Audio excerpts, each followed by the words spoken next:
बिस्मिल्लाहिर्रहमानिर्रहीम। First year के 25th lecture में चैप्टर नंबर 6 में आज हमने कुछ अदर जो बाकी पॉइंट्स हैं पाई बॉन्ड और सिग्मा बॉन्ड से रिलेटेड वो हमने आज स्टडी करने। सबसे अहम बात, what is the difference between the strength of pi and sigma bond. आसान है। पाई बॉन्ड तब बनता है, पाई बॉन्ड इज़ फॉर्म्ड, अगर मैं H2 की एग्जांपल ले लूँ, पढ़ी हुई है लास्ट लेक्चर में। H2 की एग्जांपल में एक हाइड्रोजन दूसरे हाइड्रोजन के साथ बॉन्डिंग करवा रहा है, इसका भी 1s इसका भी 1s। जब ये दोनों ओवरलैपिंग करेंगे, ओवरलैपिंग भी सिखाई है, अब आपको डायरेक्ट स्ट्रक्चर लिख के देने लगा हूँ। कुछ ऐसा स्ट्रक्चर बन जाएगा, ये इसका न्यूक्लियस है, ये दूसरे एटम का न्यूक्लियस है, ये न्यूक्लियर लाइन है, यहाँ पे इलेक्ट्रॉन अवेलेबल हैं क्योंकि जब बॉन्ड बनता है हेड ऑन ओवरलैपिंग में, जब बॉन्ड बनता है तब जो इलेक्ट्रॉन होते हैं ये बेचारे दो न्यूक्लियाई के दरमियान में अटक जाते हैं। तो पहली शर्त बॉन्ड बनाने के लिए जो सिग्मा बॉन्ड है हेड ऑन ओवरलैपिंग होनी चाहिए। दूसरी अहम बात, electronic density is present between the two nuclei, ये टू न्यूक्लियाई के दरमियान। इसको एक और तरह से भी कहते हैं, electronic density is present at the nuclear line joining the two nuclei, ये भी ठीक है। ये न्यूक्लियर लाइन है, ये दरमियान में, और इलेक्ट्रॉन बिल्कुल इसके साथ पड़े हुए हैं। अब जो इलेक्ट्रॉन इनके दरमियान में है वो स्ट्रांगली अट्रैक्टेड हैं इस न्यूक्लियस के साथ भी और इस न्यूक्लियस के साथ भी, लिहाजा इन इलेक्ट्रॉन्स को डिस्टर्ब करना मुश्किल है। अगर इन इलेक्ट्रॉन को डिस्टर्ब करना मुश्किल है, बॉन्ड को तोड़ना मुश्किल है, बॉन्ड स्ट्रांग होगा। इसके बरक्स अगर आप देखें, हमने कभी पढ़ा था कि पाई बॉन्ड ऐसा बॉन्ड होता है जिसमें ऑर्बिटल्स की जो ओवरलैपिंग है वो साइडवेज है, साइडवेज। और पाई बॉन्ड उस वक्त बनता है जब कम से कम एक सिग्मा बन जाए। एग्जाम्पल लास्ट टाइम हमने पढ़ी थी, तो जब तक एक सिग्मा बॉन्ड नहीं बनता तो पाई बॉन्ड भी नहीं बनता। पाई बॉन्ड तब बनता है जब सिग्मा बॉन्ड बन चुका हो, sigma bond head on overlapping से, तो जो बाकी ऑर्बिटल्स रह जाते हैं वो नाइट्रोजन की एग्जाम्पल में आपको सिखा चुका हूँ, वो साइडवेज ओवरलैपिंग करते हैं। अब अगर यहाँ पे देखें तो ओवरलैपिंग थोड़ी हुई, इसके साथ साथ दरमियान में गैप, ये न्यूक्लियस ये nucleus, electronic density nuclear line, ये देखें ये न्यूक्लियस है ये न्यूक्लियस है, ये न्यूक्लियर लाइन है। इलेक्ट्रॉनिक डेंसिटी किधर है? ऊपर की तरफ है, क्योंकि या तो बॉन्ड ऊपर बनेगा, इलेक्ट्रॉन या तो ऊपर अवेलेबल होंगे या नीचे अवेलेबल होंगे। According to the Sommerfeld model of the atom, electron is present at one foci of ellipse, या तो इलेक्ट्रॉन ऊपर होंगे या नीचे वाले एलिप्स में होंगे, ये वाले जो पार्ट्स हैं, ठीक है। तो इलेक्ट्रॉनिक डेंसिटी किधर है? न्यूक्लियर लाइन के ऊपर या नीचे। और अगर ऐसी सिचुएशन हो तो इन इलेक्ट्रॉन को न्यूक्लियस के लिए खींचना थोड़ा सा मुश्किल है, और इन इलेक्ट्रॉन की अट्रैक्शन न्यूक्लियस से कम है, और जब इन इलेक्ट्रॉन्स की अट्रैक्शन न्यूक्लियाई से कम है तो इन इलेक्ट्रॉन्स को अलग करना या इनको लेना या इनको पोलराइज करवाना आसान है। तो जो सिग्मा बॉन्ड है वो स्ट्रॉन्गर है, in which the electronic density is present या electronic charge density is present between the two nuclei are that are present at the nuclear line that is joining the two nuclei, but in the pi bond the electronic density is present above and below the nuclear line, so they are weakly held by the nuclei of the bounded atom, so they can be easily distorted. तो pi bond को distort करना आसान है। अगर आप diffusion of orbitals देखें, मैं आपको बता देता हूँ, ये आपके पास है जी sigma bond. Sigma bond is a constant bond, sigma bond बड़ा ही कांस्टेंट बॉन्ड है। ये ज़रूरी नहीं एस और एस के दरमियान ही सिग्मा बॉन्ड बने। आपके पास ये एक पी है किसी एक एटम का, ये दूसरा पी है किसी दूसरे एटम का। जब ये दोनों आपस में मिलते हैं, ये दोनों आपस में आपने कर दिए जमा, जब आप जमा करते हैं तो जहाँ से ओवरलैपिंग होती है वो ऑर्बिटल, वहाँ से एरिया बड़ा हो जाता है और ये बाकी छोटे रह जाते हैं। सपोज़ करें ये इसके अंदर मिक्स हो रहा है, तो ये क्या बन जाएगा? बड़ा, और इसकी निस्बत ये वाले जो दो हैं ये कैसे रह जाएंगे? छोटे। ठीक हो गया। अब ये सपोज़ करें एक्स एक्स के साथ ओवरलैप किया, तो ये बाकी दो ऑर्बिटल्स या बाकी दो एक्सिस मैंने वैसे ही शो करवा दिए। तो जब ऐसा, ये पी के ये दरमियान में ये न्यूक्लियस है, ये उसका न्यूक्लियस है, इलेक्ट्रॉनिक डेंसिटी यहाँ होगी। तो जब इलेक्ट्रॉनिक डेंसिटी यहाँ पे है अब ये कांस्टेंट बॉन्ड है, ये मज़ीद आपस में डिफ्यूज़ नहीं कर सकता, मज़ीद आपस में ये कन्वर्ज नहीं हो सकता, मज़ीद ये आपस में सैचुरेट नहीं हो सकता। लेकिन जो पाई बॉन्ड है इसमें डिफ्यूज़ होने के चांसेस रहते हैं। पाई बॉन्ड कैसा होता है? साइडवेज ओवरलैपिंग से बनता है।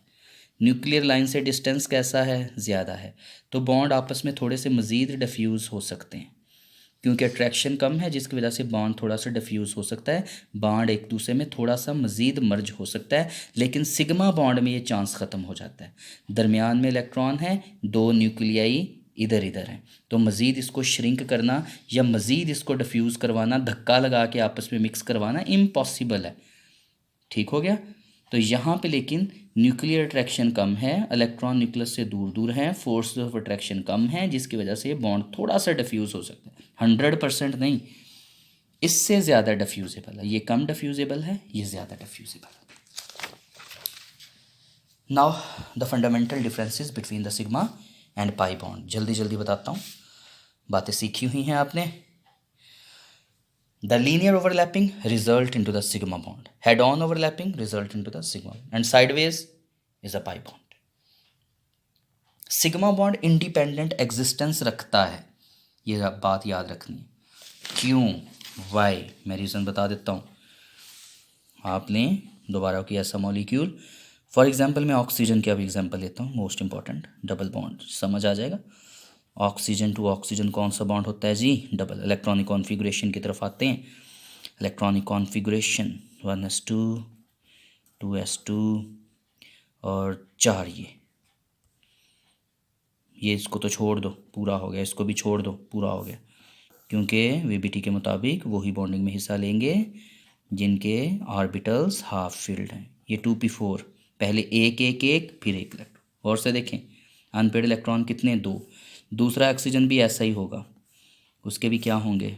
ये देखिए 2p4, 1 2 3 और ये 4 अनपेड इलेक्ट्रॉन, ये 2 हैं।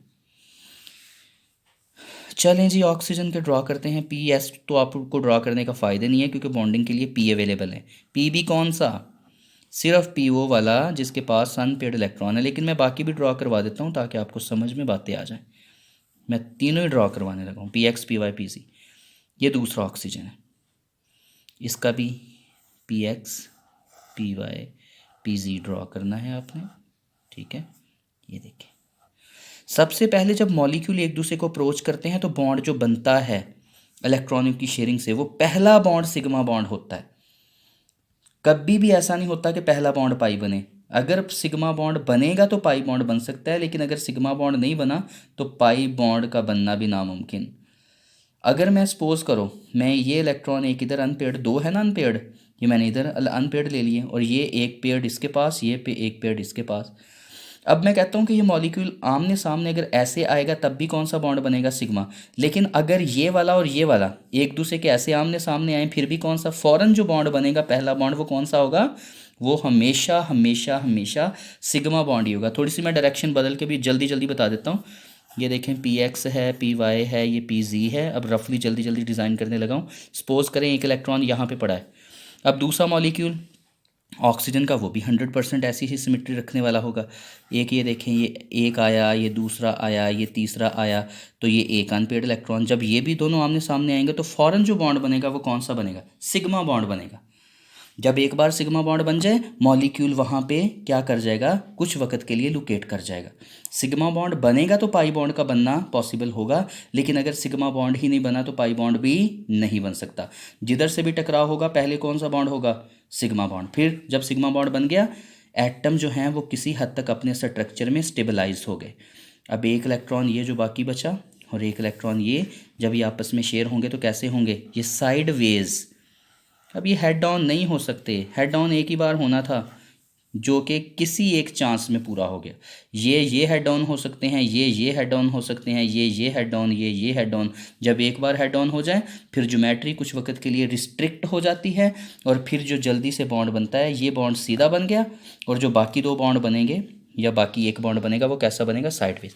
एक जब सीधा बनेगा तो जो बाकी हैं वो कैसे हो जाएंगे? साइडवेज। पहले सीधा बॉन्ड हेड ऑन, और जो फिर आगे वाला बॉन्ड है वो कौन सा है, साइडवेज बॉन्ड, क्योंकि अब दरमियान वाला बॉन्ड तो टूट नहीं सकता, और ये बॉन्ड ऐसे भी नहीं हो सकते ऑर्बिटल्स, ये ऑर्बिटल्स बस करीब करीब आके ऐसे ओवरलैप कर सकते हैं, ये थोड़े से, ये देखें एक बॉन्ड ऐसे सीधा आया बन गया। अब ये ऐसा नहीं है कि ऑर्बिटल ऐसा हो जाए और ऐसे आके ओवरलैप कर जाए, नेवर, ये ऐसे ही रहेगा, और बाकी जो ऑर्बिटल्स हैं फिर ये आपस में साथ आके साइडवेज ओवरलैपिंग कर देंगे, जस्ट लाइक दैट, ठीक है, क्योंकि इसने अपना बॉन्ड अब नहीं तोड़ना, सिग्मा ने, जो नया आना है वो बस ऐसे मिल सकता है, ऐसे नहीं मिल सकता, क्योंकि ऐसे उसकी ओरिएंटेशन गलत हो जाएगी, और कोई भी ऑर्बिटल अपनी ओरिएंटेशन ख़राब नहीं करता जब बॉन्ड बना रहा हो, ठीक है। तो ये ओरिएंटेड अच्छे तरीके से है, इसीलिए ये बॉन्ड है पहला सिग्मा, और दूसरा क्या बनता है, पाई बॉन्ड बनता है, ठीक है।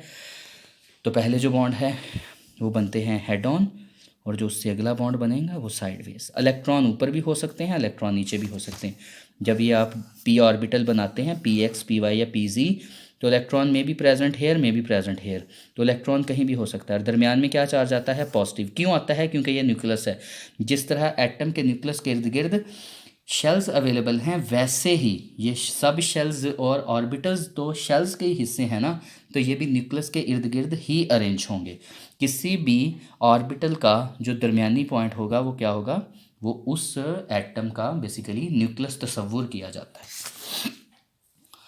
फिर इसके बाद ग्रेटर ओवरलैप, अच्छी तरह से जो ओवरलैपिंग होती है हेड ऑन है, और जो लेज़र ओवरलैपिंग है थोड़ी सी ऊपर से थोड़ी सी नीचे से, वो पाई है।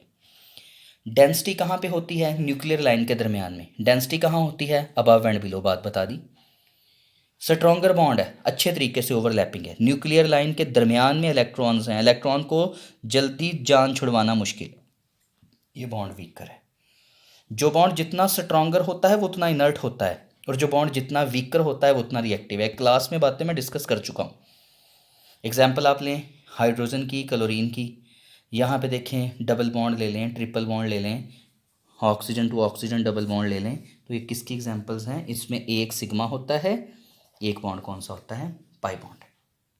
ये एक पॉइंट हम मिस कर गए फ्री रोटेशन का। देखिए जब सिग्मा बॉन्ड होता है ना, सिग्मा बॉन्ड बनता है, एक मैंने बताया कि वो बॉन्ड इधर से भी बन सकता है, वो बॉन्ड ऊपर से भी बन सकता है, और बनने के बाद वो जो मॉलिक्यूल है उसके एटम जो है ना वो रोटेट कर सकते हैं ऐसे। ये सपोज करें ये CH4 है, सारे बॉन्ड सिंगल हैं, सिग्मा बॉन्ड है, ये H, ये H, ये H, ये H, ये रोटेट कर सकता है, आराम से रोटेट कर सकता है। ये हाइड्रोजन इधर आ सकते हैं, ये वाले इधर जा सकते हैं, ये वाले इधर, ये वाले इधर, ये मॉलिक्यूल रोटेटिंग है। लेकिन जब मैं डबल बॉन्ड बना देता हूँ ना, डबल बॉन्ड का मतलब दरमियान में सिग्मा बॉन्ड है, और साइड से क्या है, ओवरलैपिंग की वजह से कौन सा बॉन्ड बना, पाई बॉन्ड। जब पाई बॉन्ड बन जाता है तो ये साइडवेज ओवरलैपिंग की वजह से ये मॉलिक्यूल अब हेल्ड हो जाता है। अब ये हल्का सा ट्विस्ट कर सकता है, इससे ज़्यादा नहीं, रोटेट नहीं कर सकता। क्यों, क्योंकि सिग्मा बॉन्ड तो बेचारा ऐसे घूम सकता है ऐसे। ये समझ लें दो, ये एक एटम है, ये दूसरा है, इसके दरमियान ये सिग्मा बॉन्ड है, आप इसको घुमा सकते हैं, ये देखें। लेकिन जब पाई बॉन्ड बन जाएगा, ओवरलैपिंग ऊपर से भी हो रही है मॉलिक्यूल की, नीचे से भी हो रही है। अब मॉलिक्यूल को घुमाना कैसा है, अब मॉलिक्यूल को घुमाना मुश्किल है, इम्पॉसिबल है। तो सिग्मा बॉन्ड इजाज़त दे देता है घूमने की, लेकिन जब पाई बॉन्ड बन जाए तो जो रोटेशन है वो रिस्ट्रिक्टेड हो जाती है, रोटेशन ख़त्म हो जाती है, मिनिमाइज हो जाती है, क्योंकि उस एटम के ऊपर से और उस एटम के नीचे से भी ओवरलैपिंग है। क्योंकि pi overlapping is done on the sideways, and these sideways are present up and below, above and below the nuclear line that make the molecule to been restricted from rotation, ठीक है। तो sigma bond rotation की इजाज़त दे देता है, pi bond ऊपर और नीचे से बांध लेता है, और उस मॉलिक्यूल को घूमने की इजाज़त नहीं देता। लेकिन कुछ इसमें ड्रॉबैक्स अभी भी बाकी थे, हाँ, जो स्ट्रांगली रिकमेंड करते हैं कि जी जो VBT है, वैलेंस बॉन्ड थ्योरी है, ये भी गलत है। The most important, fail to explain the paramagnetic behaviour of oxygen. थोड़ी सी बात बता देता हूँ पैरामैग्नेटिक बिहेवियर, बाकी MOT में सारी बातें समझ में आ जाएंगी। What is a paramagnetic behaviour, जल्दी से सुनिएगा। वो एटम्स हैं, वो मॉलिक्यूल्स हैं, वो कंपाउंड हैं, वो सब्सटेंसेस हैं, वो कुछ भी है, अगर उसके पास अनपेयर्ड इलेक्ट्रॉन है, अगर उसके पास अनपेयर्ड इलेक्ट्रॉन है तो वो वीकली अट्रैक्ट होते हैं। क्या होते हैं, वीकली अट्रैक्ट होते हैं, किससे, एक्सटर्नल मैग्नेटिक फील्ड से। मैग्नेटिक फील्ड से वो क्या हो जाते हैं, अट्रैक्ट हो जाते हैं। इसकी रीज़न हमने सेकंड ईयर में पढ़नी है, paramagnetism, diamagnetism, ferromagnetism, anti ferromagnetism and ferrimagnetism. Anyhow, फिलहाल ये बात याद रखनी है, वो कंपाउंड, वो एलिमेंट, वो सब्सटेंसेस जिसके पास अनपेयर्ड ऑफ इलेक्ट्रॉन्स हो, वो क्या होते हैं, वीकली अट्रैक्ट होते हैं किससे, मैग्नेटिक फील्ड से।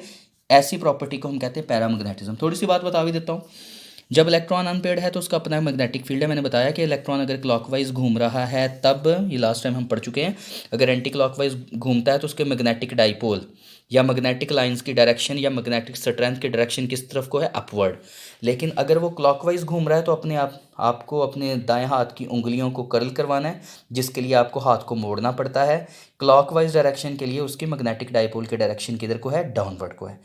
तो जब कोई चीज़, मैंने बताया था, कोई चार्ज्ड पार्टिकल, वो न्यूक्लियस है, न्यूक्लियस भी चार्ज बॉडी है, इलेक्ट्रॉन है, इलेक्ट्रॉन भी चार्ज बॉडी है, जब ये मूवमेंट करता है अपने ही एक्सिस के गिर्द तो ये छोटा सा मैग्नेट बन जाता है। It is acting as a tiny magnet, it is acting as a tiny magnet. तो ये जो टाइनी मैग्नेट है, जब इलेक्ट्रॉन अपने ही एक्सिस के गिर्द घूमता है, चाहे क्लॉकवाइज घूमे या एंटी क्लॉकवाइज घूमे, ये क्या जनरेट करता है, टाइनी मैग्नेट। और यही जो मैग्नेट बनता है, ये जो टाइनी मैग्नेट है, ये बाहर वाले मैग्नेट से क्या हो जाता है, अट्रैक्ट हो जाता है। इस प्रॉपर्टी को कहते हैं पैरामैग्नेटिज्म। लेकिन अगर इलेक्ट्रॉन पेयर हो गया, एक इलेक्ट्रॉन क्लॉकवाइज घूमा, एक एंटी क्लॉकवाइज घूमा, एक का मैग्नेटिक पोल दूसरे के मैग्नेटिक डाइपोल से कैंसिल आउट हो गया, तो ये क्या होगा, इसका मैग्नेटिक फील्ड के ऊपर असर वैसा नहीं होगा जैसा कि अनपेयर्ड इलेक्ट्रॉन का। जब इलेक्ट्रॉन पेयर्ड हो जाते हैं, they are weakly repelled, magnetic field उनको क्या करता है, वीकली रिपेल करता है। और जब अनपेयर्ड इलेक्ट्रॉन हो तो एक्सटर्नल मैग्नेटिक फील्ड क्या करता है, वीकली अट्रैक्ट करता है। तो एनी हो, जो ऑक्सीजन का पैरामैग्नेटिक बिहेवियर जो हमने कभी एमओटी में जाके पढ़ना है, ये हमें वीबीटी नहीं समझा पाई। Number 2, can't explain the equivalent tetravalency of carbon. Carbon की वैलेंसी को ना बता पाई। इक्विवेलेंसी का मतलब एक जैसी। यहाँ पे बहुत डिफरेंस है, यहाँ पे बहुत कंफ्यूजन है वीबीटी में। देखो, जो एस ऑर्बिटल है, जो पी ऑर्बिटल है, जो डी ऑर्बिटल है, जो एफ ऑर्बिटल है, इनकी एनर्जी का बहुत डिफरेंस है। एस ज़्यादा स्टेबल है, पी उससे कम, डी उससे कम, एफ उससे कम। जो चीज़ जितनी ज़्यादा स्टेबल होती है, आपको पता होना चाहिए उसकी एनर्जी उतनी कम होती है।